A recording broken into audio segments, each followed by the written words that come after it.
नमस्कार, आप देख रहे हैं 9 की 9 खबर। आपके साथ मैं हूं शिप्रा झा। बुलेटिन की शुरुआत करेंगे इस वक्त की बड़ी खबर के साथ, और बड़ी खबर आपको झारखंड से बता दें, जहां मुख्यमंत्री हेमंत सोरेन के कई करीबी कारोबारियों के यहां ईडी की बड़ी कार्रवाई हुई है। केंद्रीय जांच एजेंसी ईडी झारखंड में कई ठिकानों पर एक साथ छापेमारी कर रही है। जानकारी के मुताबिक ईडी विनोद कुमार नाम के एक आरोपी के यहां छापेमारी कर रही है। विनोद कुमार का रांची के राजनीतिक गलियारे में बहुत ही मजबूत कनेक्शन है। रांची के पिस्का मोड़ रातू रोड में रहने वाले रोशन नाम के आरोपी के यहां भी ईडी सर्च ऑपरेशन की कार्रवाई कर रही है। साथ ही रातू रोड स्थित पिंटू उर्फ अभिषेक प्रसाद के घर पर भी ईडी की छापेमारी चल रही है। अभिषेक प्रसाद मुख्यमंत्री के मीडिया सलाहकार हैं। आपको बता दें, झारखंड में जारी राजनीतिक घटनाक्रम के बीच ईडी की इस कार्रवाई को काफी अहम माना जा रहा है। सहयोगी शंकर आनंद अधिक जानकारी के साथ जुड़े हुए हैं। शंकर, अब झारखंड में सियासी हलचल के बीच ईडी की ये बड़ी कार्रवाई क्या समझा जाए?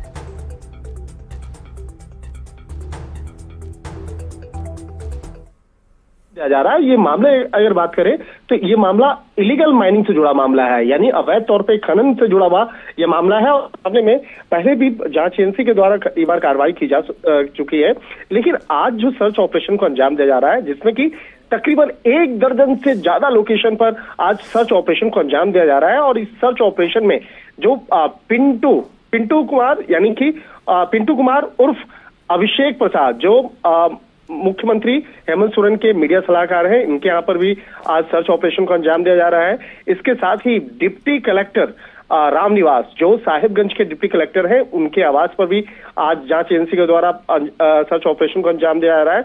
और ये मूल रूप से राजस्थान के जयपुर के रहने वाले हैं, इसलिए उनके आवास पर भी वहां पर सर्च ऑपरेशन की प्रक्रिया को अंजाम दिया जा रहा है।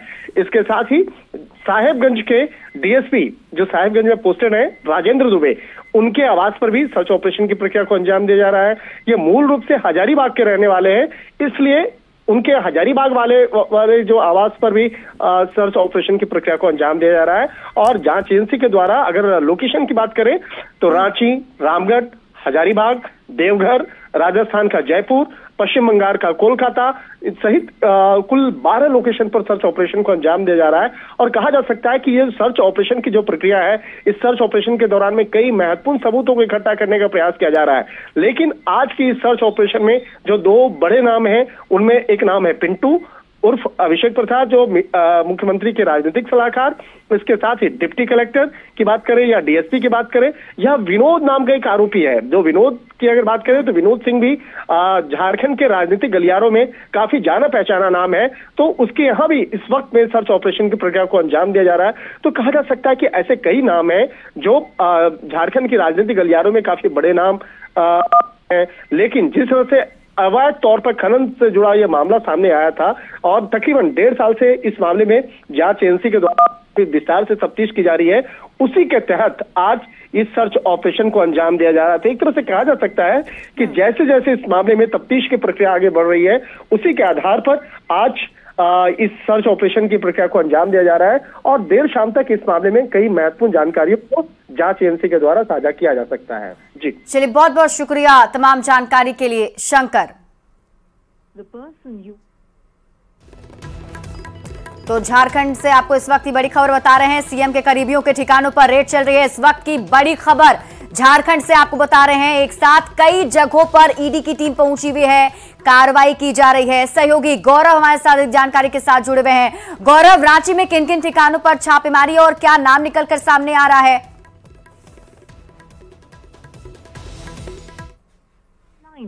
नाम अभिषेक कुमार पिंटू का है, जिनके घर पर ईडी की दबिश बनी हुई है। पिंटू के रातू रोड स्थित उनके आवास पर ईडी की दबिश है, और वहां जो है ईडी की टीम 2 गाड़ियों से आज सुबह आई है और अंदर पूछताछ की प्रक्रिया चल रही है। लेकिन ये तमाम चीजें उस वक्त घटित होती है जब कल मुख्यमंत्री हेमंत सोरेन ने बंद लिफाफे में अपना जवाब ईडी को सौंपा था।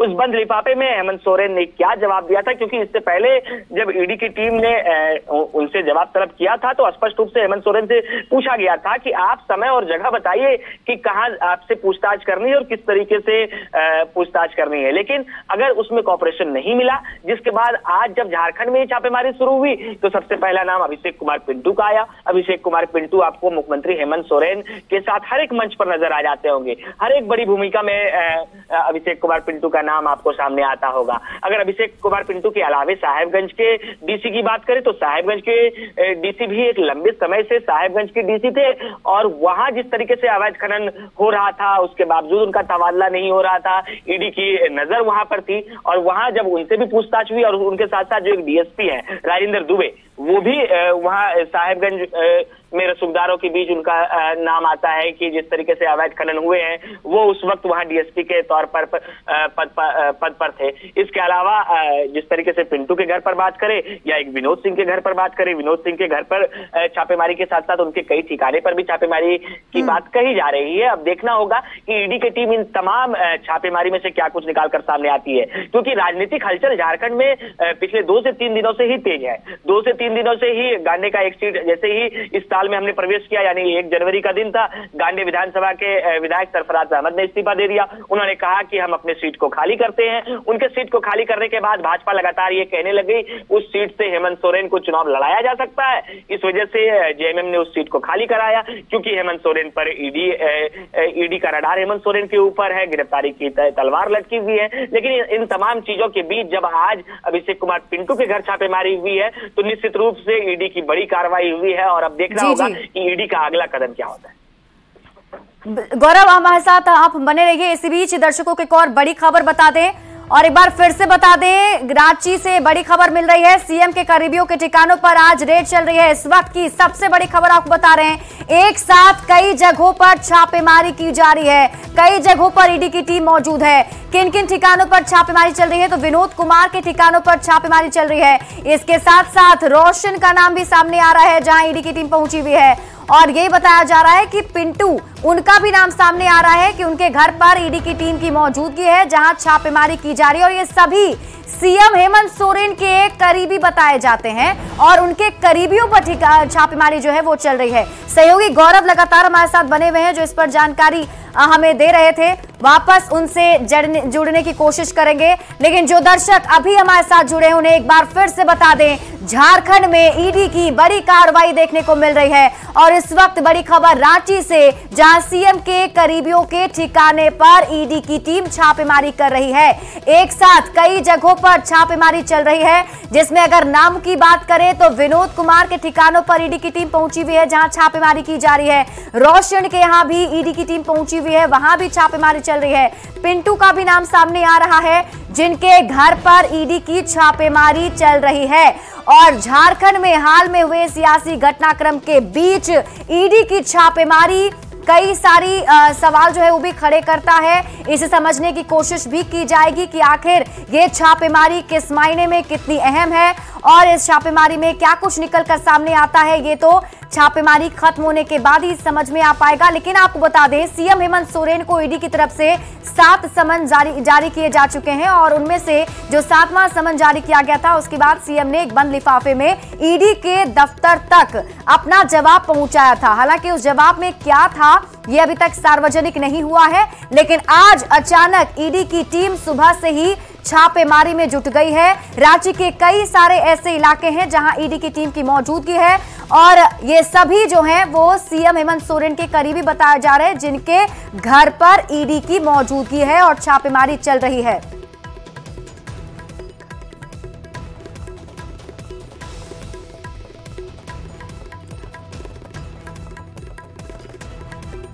और गौरव हमारे साथ रांची से जुड़े हुए हैं, एक बार फिर से उनका रुख कर लेते हैं।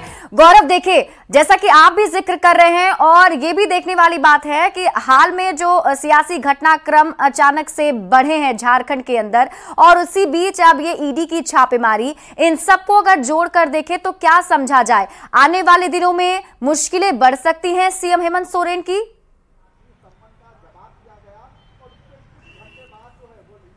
बिल्कुल, जिस तरीके से आज अहले सुबह से ये छापेमारी राजधानी रांची में चली है, सबसे पहले हम तस्वीरों में आपको दिखाते हैं, फिर पूरी कहानी भी बयां करेंगे। ये अभिषेक कुमार पिंटू के घर का पिछला दरवाजा है और इसी दरवाजे से ईडी अंदर दाखिल हुई है। बाहर ईडी की 2 गाड़ी इनोवा गाड़ियां लगी हुई हैं और अधिकारी अंदर पूछताछ कर रहे हैं। सीआईएसएफ के जवान को अंदर तैनात रखा गया है और इसी घर के अंदर ये पीछे का गेट है, इसके अलावा एक सामने का गेट है जहां पर कि ईडी के अधिकारी के साथ साथ सीआईएसएफ के जवान हैं। और अभिषेक कुमार पिंटू इस वजह से महत्वपूर्ण हो जाते हैं क्योंकि सियासी गलियारों में अभिषेक कुमार पिंटू की कहा जाता है कि बहुत चलती है और इसी वजह से हेमंत सोरेन के हर मंच पर आपको अभिषेक कुमार पिंटू नजर आ जाते होंगे। और इस घटनाक्रम को अगर हम जोड़ने का प्रयास करें तो आप देखिए कि हेमंत सोरेन को 7वां समन ईडी ने जारी किया था और 7वें समन के साथ ही हेमंत सोरेन को ईडी ने यह भी कहा था कि आप हमें कोऑपरेट कीजिए, आप हमारे सवालों का जवाब दीजिए, जगह आप तय कीजिए कि हमें कहां पूछताछ करनी है और कैसे करनी है, तो हम पूछताछ करेंगे, नहीं तो फिर हम आपके ऊपर कानूनी कार्रवाई करेंगे। लेकिन हेमंत सोरेन ने 7वें समन के जवाब में भी सिर्फ एक चिट्ठी भेजा और सूत्र बताते हैं कि उस चिट्ठी में भी हेमंत सोरेन ने यह जिक्र किया था कि हमसे जो भी आपको सवाल जवाब करना है आप चिट्ठी के माध्यम से कर लीजिए और चिट्ठी से ही हमें भेज दीजिए, हम आपके पास पहले भी जा चुके हैं। जब इस तरीके के जवाब ईडी को मिले हैं तो कल ही कयास लगाए जा रहे थे और कुछ सूत्र ये बता रहे थे कि ईडी की टीम छापेमारी कर सकती है। आज सुबह सुबह ये तमाम चीजें निकलकर सामने आई कि ईडी की टीम कई ठिकाने पर छापेमारी कर रही है। हमने अभिषेक कुमार पिंटू का जिक्र आपके साथ जरूर किया, लेकिन इसके अलावे जो और आईएएस अधिकारी के नाम है, क्योंकि झारखंड में आईएएस अधिकारी पहले भी ईडी के छापेमारी में आ चुके हैं और छापेमारी के बाद गिरफ्तारी भी हो चुकी है। इसके बाद अब एक नाम जो है वो भी नाम निकलकर सामने आ रहा है जो साहेबगंज के डीसी का है। साहेबगंज के डीसी लंबे समय से साहेबगंज में पदभार पर हैं, पद ग्रहण किए हुए हैं, लेकिन साहेबगंज में जिस तरीके से कि अवैध खनन का पूरा कारोबार जुड़ा है और जिस तरीके से अवैध खनन की चर्चा साहेबगंज में हुई है, कई आरोपी सलाखों के पीछे भी हैं। उस दौरान जब वहां पर ईडी डीसी जो है वो लंबे समय से कार्यरत है तो निश्चित रूप से उन पर भी सवाल उठना था। इसके अलावा एक जो डीएसपी थे उनके ऊपर भी ये सवाल उठा है और उनके ऊपर भी ईडी की ये दबिश है। इसके साथ साथ विनोद सिंह के कई ठिकाने पर ईडी की दबिश है। तो निश्चित रूप से ये तमाम चीजें जो है वो सियासी गलियारों से भी इस वजह से जोड़ी जा रही है क्योंकि कल ही जेएमएम की ओर से एक सूचना जारी की गई थी कि आज सभी सत्ताधारी विधायक एक साथ बैठक करेंगे। इससे पहले गांडे के विधानसभा सीट को खाली कराया गया था। सरफराज अहमद ने, बीजेपी के लोग कहते हैं कि उस सीट को खाली कराया गया, सरफराज अहमद ने इस्तीफा इस वजह से दिया क्योंकि जेएमएम चाहती है कि उस सीट से हेमंत सोरेन की पत्नी कल्पना सोरेन को चुनाव लड़ा दिया जाए। लेकिन इन तमाम चीजों पर कल रात हेमंत सोरेन ने जो एजेंसी है उसे बयान देते हुए यह साफ तौर से कहा था कि नहीं, वहां से हमारी पत्नी चुनाव नहीं लड़ रही और निकटतम भविष्य में कल्पना सोरेन की कोई भी संभावनाएं नहीं बढ़ रही है। लेकिन जिस तरीके से कि सियासी हलचल राजधानी रांची में बढ़ी है, आज इसके अलावे ईडी की दबिश के अलावे राजधानी रांची में 2 और जो है वो बड़ी बैठकें हैं। इस वजह से एक बैठक कांग्रेस के विधायक दल की है और दूसरी बैठक सत्ताधारी के विधायक दल की है। दोनों ही बैठक आज चलनी है। इस बीच जब ईडी की दबिश है तो निश्चित रूप से कांग्रेस और जेएमएम की जब आपसी गठबंधन के बीच बातचीत होगी तो इसकी भी चर्चा की जाएगी कि ईडी के अगले कदम क्या हो सकते हैं और अगले कदम को मद्देनजर रखते हुए झारखंड में सियासी हलचल और सियासी कदम क्या हो सकता है, इस पर भी निश्चित रूप से आज नजर रखा जाएगा। गौरव ये भी बताइए कि ये जो छापेमारी है अब तक कितना वक्त बीत गया और क्या अंदर खाने से कुछ खबर मिल पा रही है? जहां आप मौजूद हैं उस घर में कौन कौन लोग अभी मौजूद हैं? कितनी की संख्या में ईडी के अधिकारी वहां हैं?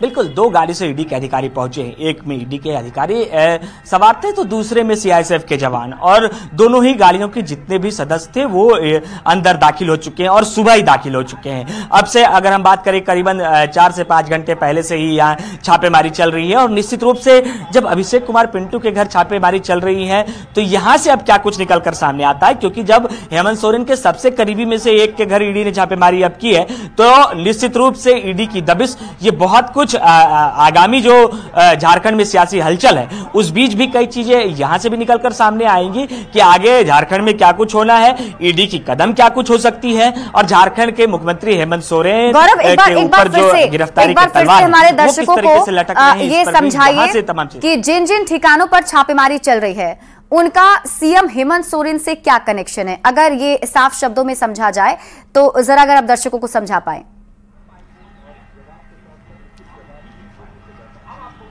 बिल्कुल स्पष्ट रूप से अगर आप देखेंगे तो साहेबगंज के जो डीसी हैं रामनिवास यादव, वो एक लंबे समय से साहेबगंज में कार्यरत हैं और साहेबगंज में अवैध खनन के जितने भी मामले सामने आए हैं उनमें से उस दौरान साहेबगंज के डीसी वही रहे हैं जिनको अभी ईडी ने समन जारी किया है। इसके अलावा राजेंद्र दुबे जो डीएसपी हैं, इनसे पहले भी ईडी ने एक बार शायद पूछताछ किया था, उस दौरान भी और ये भी उसी क्षेत्र से आते हैं जहां अवैध खनन का सिलसिला रहा है। ये दो नाम, इसके अलावा तीसरा नाम जो है अभिषेक कुमार पिंटू का, ये सर्वविदित है कि अभिषेक कुमार पिंटू हेमंत सोरेन के सबसे करीबी रहे हैं और अभिषेक कुमार पिंटू की राजनीतिक गलियारों में खूब चलती भी है। ये इस वजह से हम कह रहे हैं क्योंकि पिछले दिनों चतरा में एक सभा का आयोजन किया गया था और उस सभा के दौरान ये देखा गया था कि चतरा के जो विधायक थे और वर्तमान में जो झारखंड सरकार के मंत्री हैं, उन्होंने दो मुकुट पहनाया था। एक मुकुट झारखंड के मुख्यमंत्री हेमंत सोरेन को पहनाया गया था और दूसरा मुकुट अभिषेक कुमार पिंटू को पहनाया गया था। तो ये साफ तौर से दिखाता है कि अभिषेक कुमार पिंटू कितने महत्वपूर्ण सदस्य इस सरकार में। बिल्कुल गौरव, आप इस पूरी खबर पर नजर बनाए रखिए, वापस भी आपसे अपडेट लेंगे। बहुत बहुत शुक्रिया तमाम जानकारी के लिए। बढ़ते हैं आगे। झारखंड के सीएम हेमंत सोरेन ने कहा है कि उनकी पत्नी कल्पना सोरेन का गांडे से चुनाव लड़ना बीजेपी की कोरी कल्पना है। न्यूज एजेंसी पीटीआई से बातचीत में उन्होंने साफ कहा कि बीजेपी मीडिया में दुष्प्रचार फैला रही है कि वो पत्नी कल्पना सोरेन को सत्ता सौंपने वाले हैं। झारखंड में मची ताजा सियासी उथल पुथल के बीच मुख्यमंत्री का यह बयान बेहद अहम माना जा रहा है।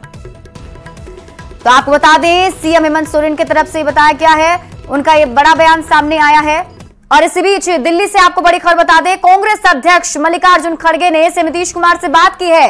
सीएम नीतीश कुमार से वर्चुअल मीटिंग, लालू प्रसाद भी इस बैठक में मौजूद रहे और सीट शेयरिंग पर बातचीत हुई है। तो इस वक्त की बहुत बड़ी खबर आपको दिल्ली से बता दें, कांग्रेस अध्यक्ष मल्लिकार्जुन खड़गे ने सीएम नीतीश कुमार से बात की है और शिवम प्रताप हमारे सहयोगी अधिक जानकारी के साथ जुड़े हुए हैं। शिवम, ये जो वर्चुअल मीटिंग हुई है ये कितनी अहम, और जरा ये बताइए क्या इस मीटिंग में सिर्फ 3 ही लोग मौजूद थे? देखिए, निश्चित तौर पर इंडिया गठबंधन की मीटिंग बेहद अहम है। सिर्फ 9 राज्यों में कांग्रेस, न्यूज 18 के सोर्सेस के मुताबिक कांग्रेस गठबंधन करने वाली है। उन 9 राज्यों में बिहार एक है। लगातार एक तरफ जहां नीतीश कुमार को संयोजक बनाने की बात हो रही है, चर्चा है नीतीश कुमार इंडिया गठबंधन से नाराज है, तो वहीं आज कांग्रेस अध्यक्ष खड़गे ने इंडिया गठबंधन में सीट शेयरिंग के लिए Bihar CM Nitish Kumar, RJD supremo Lalu Prasad Yadav और शरद पवार से जूम पर मीटिंग की है। और इसके बाद एक मीटिंग जो होनी है खड़गे की, वो उद्धव ठाकरे से भी होनी है। लेकिन इस मीटिंग के दौरान सबसे अहम बात ये रही कि बिहार सीएम और लालू प्रसाद यादव के साथ हुई बैठक में कांग्रेस अध्यक्ष ने कुछ सीटों पर लड़ने की इच्छा जताई है, जिसमें से कटिहार, किशनगंज, पूर्णिया, औरंगाबाद, भागलपुर, बक्सर, सासाराम, मोतिहारी, नवादा और पटना जैसी सीटें हैं जिन पर आज बात हुई है। कांग्रेस धीरे धीरे तमाम जो अपने गठबंधन के दल हैं उनसे सीट शेयरिंग को लेकर बातचीत आगे बढ़ा रही है और उसी कड़ी में आज बिहार के नेताओं के साथ कांग्रेस अध्यक्ष खड़गे ने बातचीत की है। अब और तमाम अन्य दलों से बातचीत शुरू हो जाएगी, लेकिन ये लगभग 7 से 8 ऐसी सीटें जिनका मैंने नाम बताया, इनको लेकर आज कांग्रेस ने बिहार सीएम और लालू प्रसाद यादव के सामने अपनी इच्छा जताई कि वो इन सीटों पर चुनाव लड़ना चाहते हैं। क्योंकि अगर पिछले लोकसभा चुनावों की बात करें तो इन सीटों पर कांग्रेस का परफॉर्मेंस ठीक ठाक रहा है। ऐसे में उसे उम्मीद है कि अगर इंडिया गठबंधन के बैनर तले कांग्रेस पार्टी चुनाव लड़ती है तो इन सीटों पर विजय पताका लहराई जा सकती है। शिवम, ये भी बताइए कि क्या इस बात पर सहमति बन गई, अंदर खाने से कुछ खबर मिल पा रही है? देखिए, अभी एक प्रस्ताव रखा गया क्योंकि कांग्रेस पार्टी ने अलायंस के लिए, तमाम दलों से अलायंस के लिए अपनी एक नेशनल अलायंस कमेटी बनाई थी और उसमें तमाम राज्यों की लीडरशिप से बात हुई थी, जिसमें बिहार को लेकर भी 29 दिसंबर को नेशनल अलायंस कमेटी की एक बैठक हुई जिसमें बिहार की लीडरशिप मौजूद थी। और उस बैठक में बिहार में जमीनी संगठन, पार्टी की स्थिति और किन सीटों पर पार्टी मजबूत है उसको लेकर बैठक हुई थी। अब वो जो नेशनल अलायंस कमेटी है वो अपनी रिपोर्ट कांग्रेस अध्यक्ष खड़गे को सौंप चुकी है और उसी के आधार पर आगे की बातचीत शुरू हुई है। आज ये प्रस्ताव रखा गया है, आने वाले समय में इस प्रस्ताव पर मोहर लग सकती है, लेकिन अभी किसी भी सीट को लेकर कोई कंफर्मेशन नहीं हुआ है। शिवम, ये भी जरा क्लियर कीजिए, कल ये खबर आई थी कि वर्चुअल मीटिंग में सीएम नीतीश कुमार की भूमिका को लेकर भी बातचीत हो सकती है, उन्हें संयोजक बनाया जा सकता है, तो क्या इस बारे में इस बैठक में कोई बातचीत या चर्चा?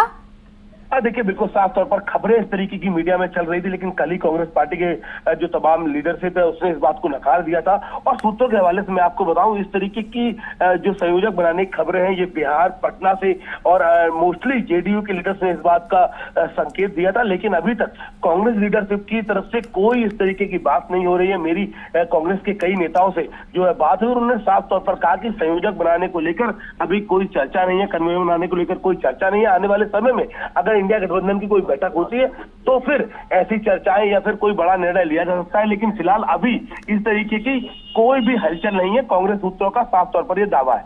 शिवम, मैं चाहूंगी आप एक बार फिर से उन सीटों का जिक्र करें जिस पर कांग्रेस ने दावा ठोका है, और कुल मिलाकर वो कितनी सीटें हैं, कितनी सीटों पर मल्लिकार्जुन खड़गे चाहते हैं चुनाव लड़ना? देखिए, कांग्रेस पार्टी लगभग 8 से 9 सीटों पर बिहार में चुनाव लड़ना चाहती है, जिनमें कटिहार, किशनगंज, पूर्णिया, औरंगाबाद, भागलपुर, बक्सर, सासाराम, मोतिहारी, नवादा, ये वो सीटें हैं जहां पर कांग्रेस ने अपना दावा ठोका है। और जो अपने इंडिया गठबंधन के दल हैं आरजेडी और जेडीयू दोनों के टॉप लीडरशिप से बातचीत की है, लेकिन इसको लेकर अभी कोई कंफर्मेशन नहीं है। कांग्रेस पार्टी ने सिर्फ इन सीटों को लेकर अपना प्रस्ताव रखा है। आने वाले समय में आरजेडी और जेडीयू की लीडरशिप भी जब बैठेगी इंडिया गठबंधन के साथ, उस तब इस पर मोहर लग सकती है। लेकिन फिलहाल 8 से 9 ऐसी सीटें बताई जा रही हैं जिसको लेकर कांग्रेस पार्टी ने अपना दावा बिहार में ठोका है। और देखना ये होगा क्या जेडीयू आरजेडी इसको लेकर मानते हैं। चूंकि जब बिहार लीडरशिप की बैठक टॉप हाई कमांड से हुई थी दिल्ली में, तो उन्होंने ये बात बार बार दोहराई थी कि बिहार में अक्सर हमें जो सीटें दी बिल्कुल शिवम, आप इस पूरी खबर पर नजर बनाए रखिए। बहुत बहुत शुक्रिया तमाम जानकारी के लिए। और न्यूज़ 18 बिहार झारखंड पर खबरों का सिलसिला लगातार जारी है। यहां रुक रहे हैं बस एक छोटे से ब्रेक के लिए।